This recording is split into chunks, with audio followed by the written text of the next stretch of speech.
సైక్యమైన సంతోషం, చెప్పరా సైక్యమైన సంతోషం. హల్లెలూయా. సంఘానికి అల్లుడుగా వచ్చాడు.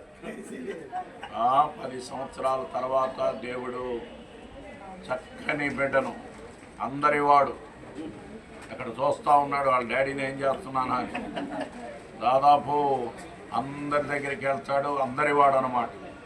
అట్లా కొందరే ఉంటారు సంఘంలో. మీటింగులకు వెళ్ళినప్పుడు ఒక మైక్ కనుక బుడతోడి చేతిలో పెడితే వాడు లాస్ట్ వరకు నా ఒళ్ళో కూర్చుంటాడు. పిల్లలు, చిన్నపిల్లలు సంఘములో ఎంత ఆశీర్వాదమో.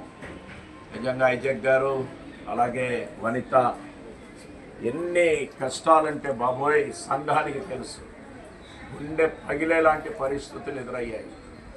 తన భార్యను గుండెల్లో కాపాడుకొని ఎంత జాగ్రత్తలు తీసుకున్నారో దేవుని స్తోత్రం.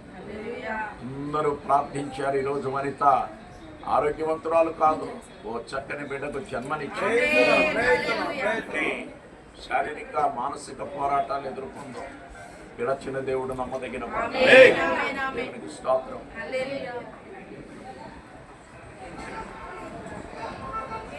నీవిచ్చిన నోటి సాక్ష్యమును బట్టి ప్రభు అయిన యేసుక్రీస్తు నాకు ఇచ్చిన అధికారమును బట్టి ఈ నీళ్లలో నీకు తండ్రి యొక్కయు కుమారుని యొక్కయు పరిశుద్ధాత్మ నామములో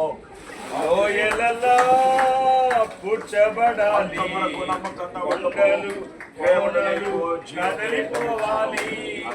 వక్ర మార్గము సక్రమవాలి, గరుకు మార్గం నునుకోవాలి, వక్ర మార్గము సక్రమ